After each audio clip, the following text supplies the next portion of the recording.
Now I know what you might be thinking of me. Alex, how can you be such a racist? But to tell you the truth, I'm actually a half black man. Yeah, so now you know. And now you can't cancel me. And I'm gonna be completely honest with you.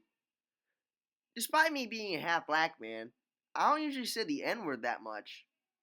But when it comes to movie reviews, it's gonna be an exception. So today, I'm gonna be reviewing The Legend of Black Charley, also known as The Legend of Nigger Charley from 1972. We start out in 1820s Africa with a not so comfortable flashback.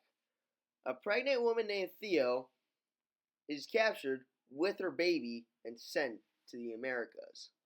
20 or 30 something years later, Theo's son, Charley, played by Fred Williamson in his blaxploitation debut, works as a blacksmith for the slave keeper that also keeps his mother. But just before the owner dies, he sets Theo and Charley free. Unfortunately, his girlfriend, Lita, played by Marcia McBroom, is set to be sold. He tries to rid of the enslavers who are trying to take her, but gets wounded in the process. Pissed off about this, Charley beats up one of the enslavers, much to the horror of his friend, Toby, played by the legendary D'Urville Martin, who tries to stop him, but he's too late.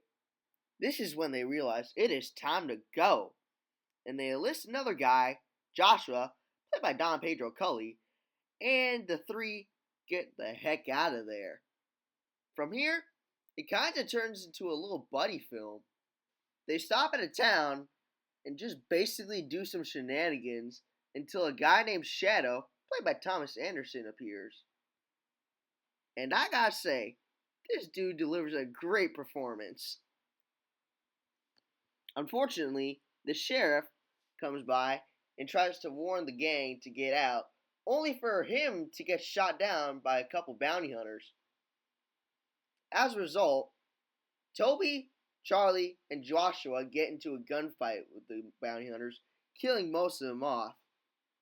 After finishing up at the bar, the group encounter a guy named Dewey, played by Doug Rowe, and his wife, Sarah, played by Trisha O'Neal, who asks him for help because Sarah is half Native American.